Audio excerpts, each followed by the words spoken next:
तो कौन सा, आंकड़ों का वर्गीकरण। ठीक है, उस पर हमने चित्रालेख पूरे कायदे में पढ़ लिया है। ठीक है, अब हम क्या पढ़ेंगे, स्तंभ चार्ट, जिसके हमने 2-3 सवाल पढ़ चुके हैं। ठीक है, इसके बाद देखो स्तंभ चार्ट का अगला सवाल, मेरे पास एक सवाल दिया गया था।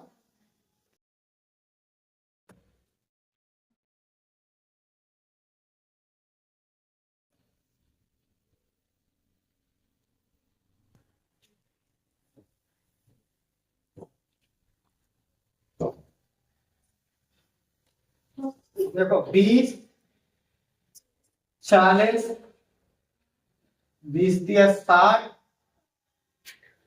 और 20 चौको 80 और ये 100 और इधर 120। ठीक, इधर तुम्हारा वर्ष दिया है, अभी हम तुम्हें बताएंगे ये क्या है। और इधर विद्यार्थियों की संख्या दी गई, क्या दी गई है, विद्यार्थी की संख्या। पहले ध्यान से समझो, किताब में सवाल दिया गया था, किताब में सवाल क्या दिया गया है, ध्यान से सुनो, कि किसी स्कूल की एक विशेष कक्षा के लिए निम्न लिखित दंड आरेख का अध्ययन कीजिए। ठीक है, क्या कीजिए, अध्ययन कीजिए। यहाँ पे दंड आरेख बनाया गया है।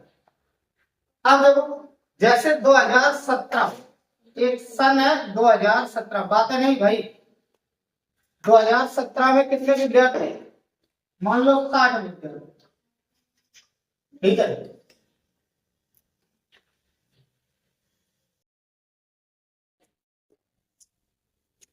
ठीक, अब यहां देखो 2018 में 100,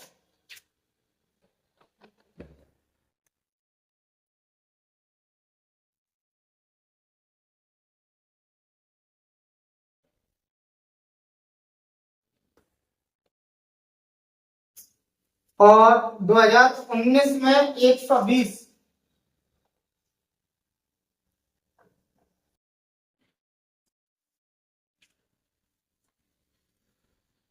और 2020 में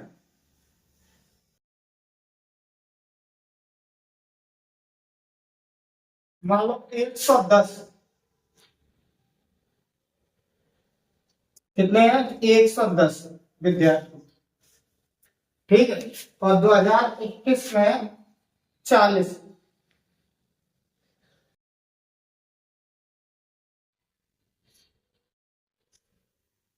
अब इसको डाटा को बिल्कुल ध्यान से सुनिए कि इतने विद्यार्थी ना, स्कूल में क्या दिया, दाखिला दिया, कोई एक स्कूल है, उस स्कूल का सत्र बाई सत्र बताया जा रहा है कि 2017 में जो बच्चों ने एडमिशन लिया वो कितने बच्चों ने, 60 बच्चों ने एडमिशन लिया।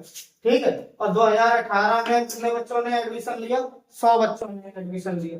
और 2019 में कितने बच्चों ने एडमिशन लिया, 120। और 2020 में कितने बच्चों ने एडमिशन लिया, 110। और 2021 में कितने बच्चों ने एडमिशन लिया, 40। अब यहाँ देख लो, इसको हमने ऊपर डाटा लिख रहे हैं, ये 60 है, ये कितना है, 100 है, और ये कितना है, 120 है। ठीक है, और यहाँ देखो ये कितना है, 110 है, और ये तुम्हारा कितना है, 40। अब इसमें सवाल कैसे कैसे बनते हैं उस पर ध्यान दो।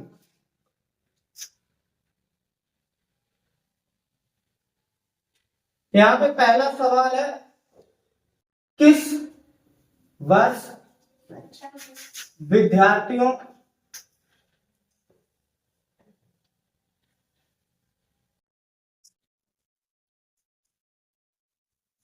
ठीक है, ध्यान से सुनना, किस वर्ष विद्यार्थियों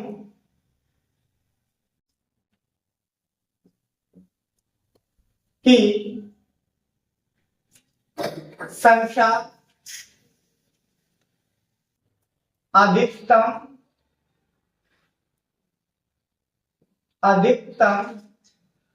रही। तो पहले हमें ये देखना है किस वर्ष का सबसे लंबा क्या है, स्तंभ है। स्तंभ देखो किस वर्ष का है, 2019। तो हम अगर पूछ रहा है तो वर्ष के हिसाब से आंसर क्या हो जाएगा 2019। अगर संख्या पूछता कि कितने विद्यार्थियों ने दाखिला लिया, किस वर्ष विद्यार्थियों की संख्या सबसे अधिक रही है, ठीक है, तो संख्या देखो कितनी है 120 विद्यार्थी। कितना 120। अगला सवाल यहां देखते हैं कि किस वर्ष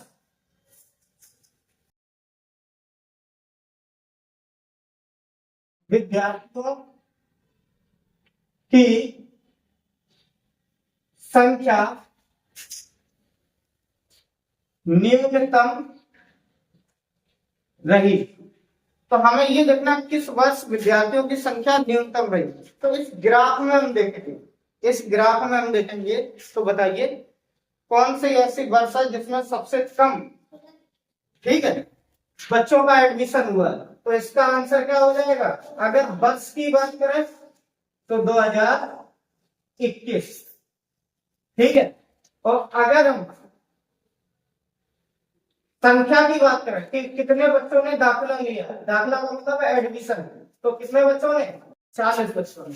हो सकता है कि वो ये कह दे कि उन 2 वर्षों का अधिकतम और न्यूनतम वर्षों के दाखिले का योग और अंतर ज्ञात करो। तो तीसरा सवाल क्या है, अधिकतम और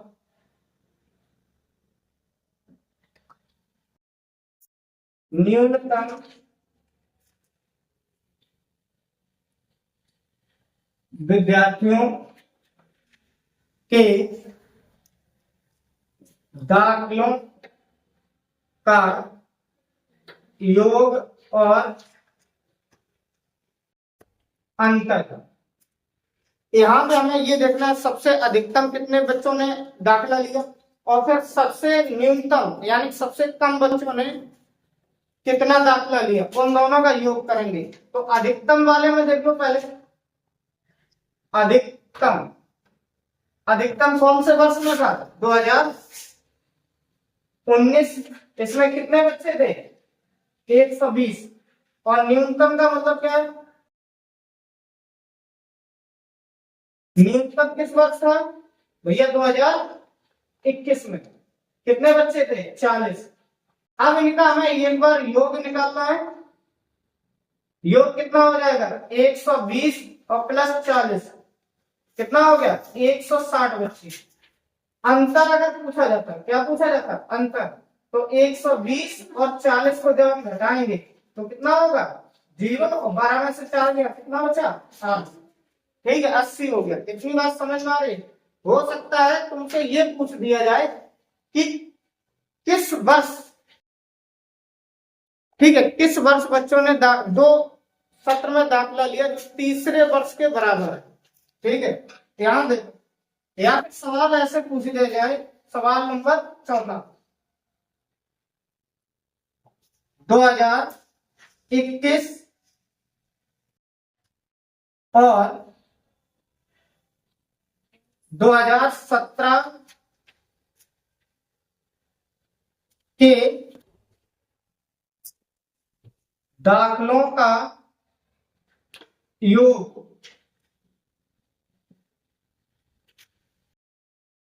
किस वर्ष हुआ, ठीक है, या किस वर्ष दाखिले हुए, किस वर्ष दाखिले हुए।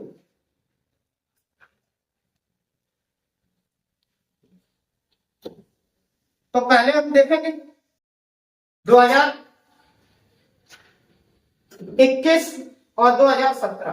तो 2021 में कितने हुए थे 40 बच्चे, हमने यहां में लिखा 2021 के 40 बच्चे, और 2017 में कितने बच्चे हुए 60। इन दोनों को जब हम जोड़ेंगे भैया तो कितना होगा 100। अब हमें बताओ ये 100 वर्ष किस वर्ष दाखिला हुआ था, कि 100 छात्रों का किस वर्ष दाखिला हुआ था, इसमें हम देखेंगे तो ये 2018 में। चीजें समझ में आ रही। ये तुम्हारा क्या है स्तंभ चार्ट, ठीक है, या दंड आरेख और दंड आरेख दिया जाएगा, उसको कायदे में समझना है। समझने के बाद इनमें से कोई एक प्रश्न दिया जाएगा, ठीक है, इनमें से कोई एक प्रश्न दिया जाएगा, उसको अच्छे से समझो और आराम से आंसर करो। यहाँ पे एक आपको दंड आलेख दिया गया, ठीक है, या फिर इसको स्तंभ चार्ट समझो। इसको पहले हम समझेंगे क्या दिया गया है, क्या नहीं दिया गया है, ठीक है, और कौन कितना दिया गया है, पहले हम कायदे में समझेंगे।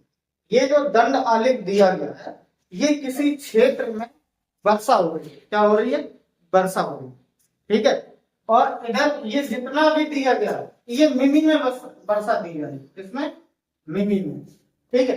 अब ध्यान से सुनो, जैसे आप मान लो अपने क्षेत्र में ले लो कि 2017 में कितनी वर्षा हुई है, 60 मिमी। कितनी हुई है, 60 मिमी।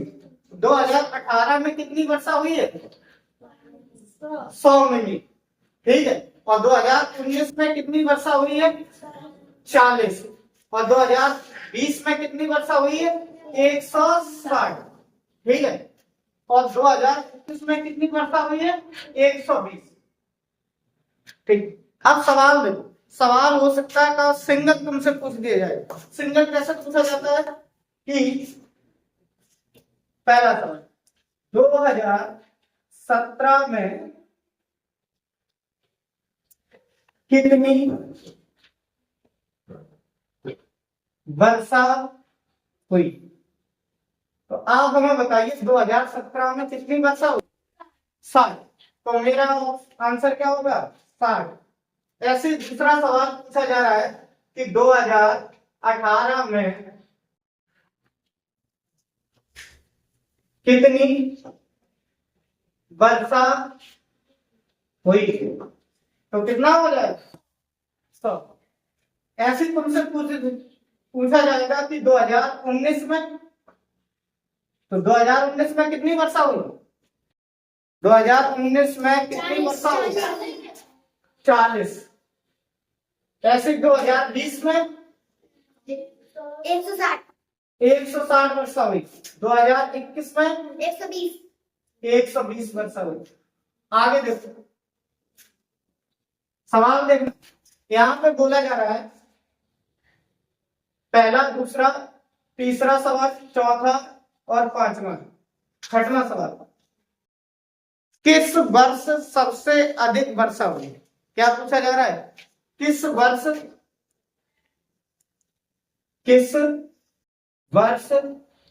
सबसे अधिक वर्षा हुई, ठीक। यहाँ पे दिया गया, ध्यान से सुनो, फिर से अगर हम देखना चाहें तो फिर से देख सकते हैं।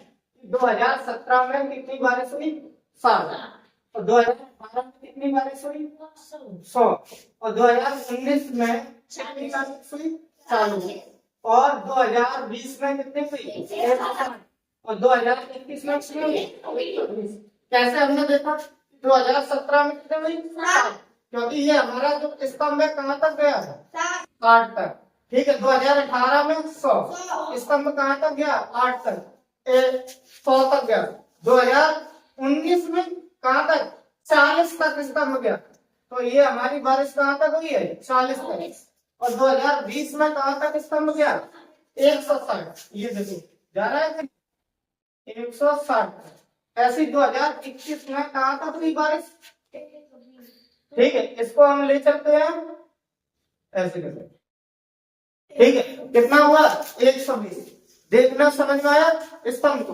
अब यहाँ पे एक और सवाल पूछा जा रहा है कि किस वर्ष सबसे अधिक वर्षा हुई या बारिश हुई, तो सबसे बड़ा कलर हम देखेंगे तो किसका है, 2020 का। अगर तुमसे वर्ष पूछा जा रहा है या सन पूछी जा रही है, ठीक, तो कितने में, 2020। और अगर ये पूछा जा रहा है कितनी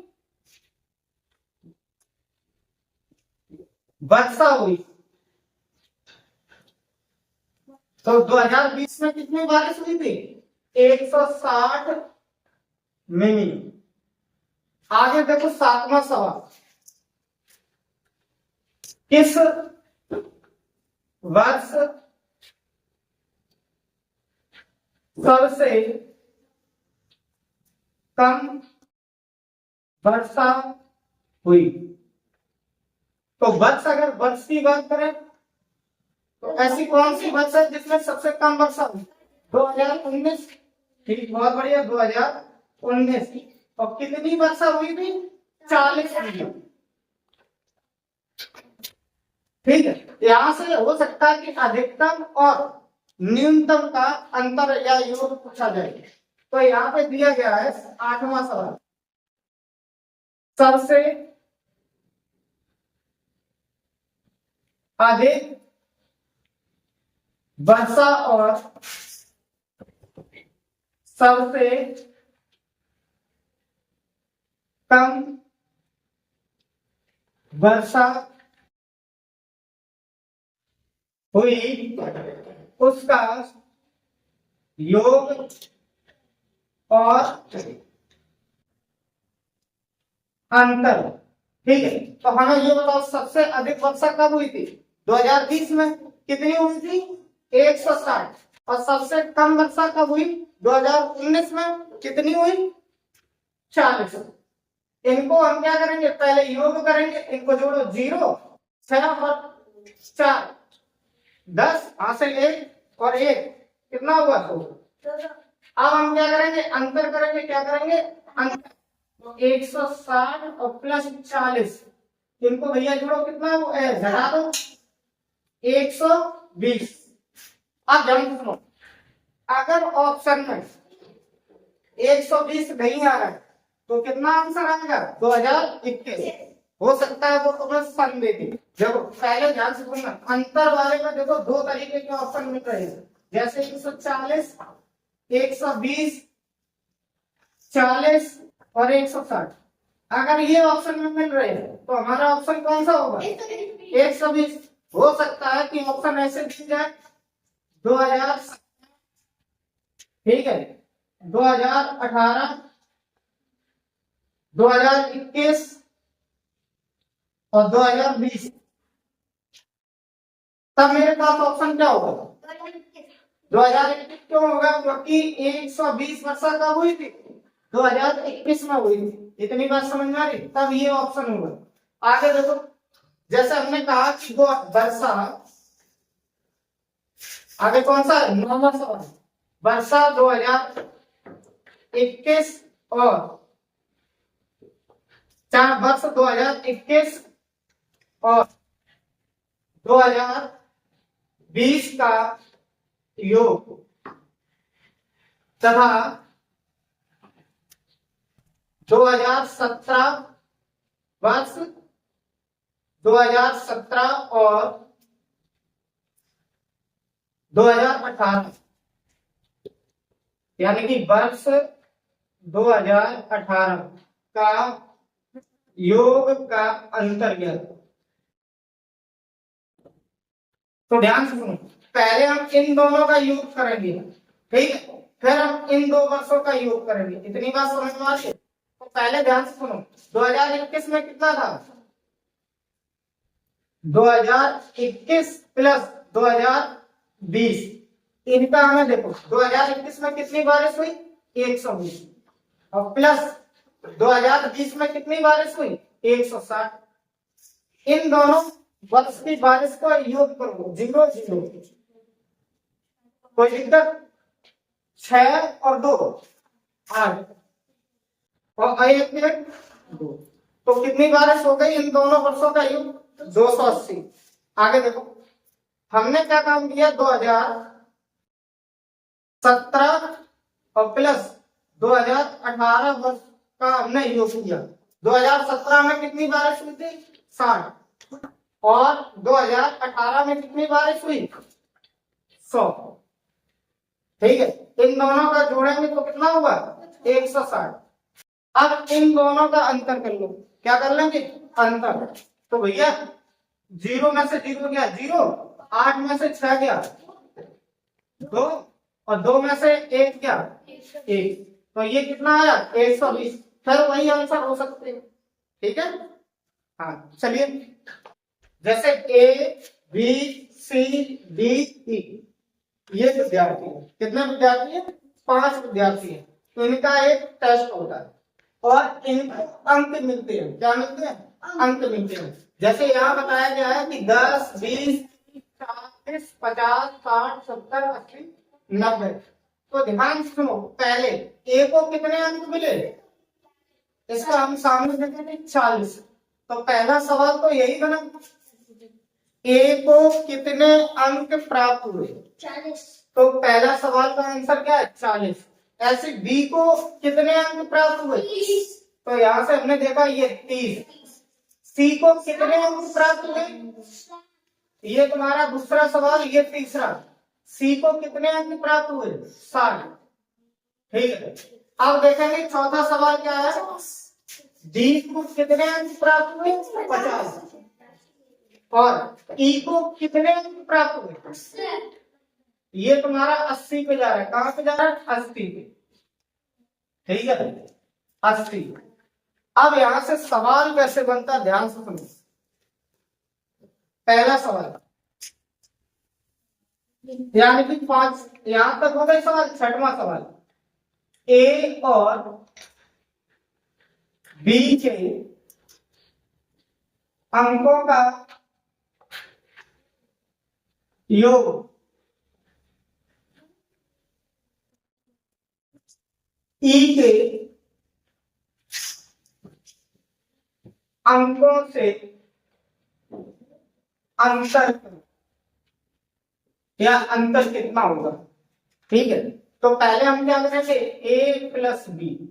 ए के भैया कितने अंक थे? ए के कितने थे? 40। और प्लस बी के कितने हैं? 30। 40 और 30 जोड़ेंगे तो कितना हुआ? 70। अब हम देखेंगे ई का कितना है? 80। ई को कितने अंक मिले थे? 80। तो इन दोनों का भाई अंतर करेंगे तो अंतर कितना हुआ? 80 में से 70 घटा दो, 10 अंक। कितने अंक? 10 अंक। सवाल समझ में आया?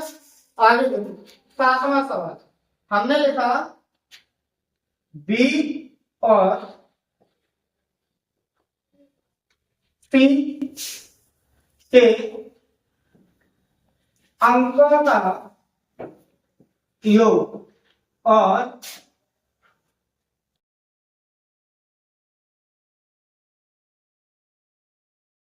डी और ए के अंकों का योग का अंतर्गत। ठीक है, का अंतर्गत। तो सबसे पहले कौन कौन आया? बी और सी। हम यहां देखेंगे बी प्लस सी। तो बी को कितने अंक प्राप्त हुए थे? 30। और सी को कितने प्राप्त हुए? 60। तो हमने यहां पर देखा कि भैया बी कितना है? 30। बी देखो कितने अंक प्राप्त किए? 30। और सी ने 60 प्लस 60। तो दोनों का योग कितना हो गया? 90। और दूसरा किसका देखना है? डी और ए का। डी देखो, डी डी ने कितने प्राप्त किए? डी और प्लस एक। डी ने भैया कितने प्राप्त किए? 50 अंक। और प्लस ए ने कितने प्राप्त किए? 40। इन दोनों को जोड़ा, 50 और 40, 90। देखो डी ने कितने प्राप्त किए? 50। ठीक। और ए ने कितने प्राप्त किए? 40। अब इनका ये दो अंक निकले। अब इनका अंतर पूछा गया। तो भाई 90 में से 90 घटा दो, कितना होगा? 0। या फिर तुमसे योग पूछा जा सकता है। क्या पूछा जा सकता है? तो 90 प्लस 90 बराबर कितना? 180।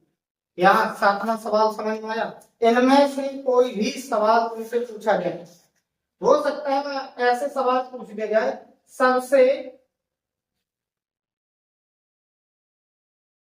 अधिक अंक किसके हैं? तो बताओ, सबसे अधिक अंक किसके हैं? इसमें देखो सबसे लंबा पिलर किसका है, स्तंभ किसका है, ई का। और इसने कितने अंक प्राप्त किए थे, 80। फिर देखो 9वां सवाल, सबसे कम अंक किसके हैं, सबसे कम अंक किसके हैं, बी। तो हमने आंसर दिया बी। बी के कितने थे, 3। कितने, 30। सर कि ए और बी के बाद अंक का लिखा हुआ है। चलिए यहाँ देखो, जैसा ये लिखा है अंक, क्या लिखा है, ए और बी के अंक का योग या फिर अंकों का योग, कुछ भी लिखा हो, क्या लिखा हो, अंकों का योग। चलो यहाँ पे हो सकता है इन दोनों को मिलाकर एक सवाल पूछ दिया जाए, सबसे अधिक अंक और सबसे कम अंक का योग और अंतर ज्ञात करो। तो 10वां सवाल क्या है, सबसे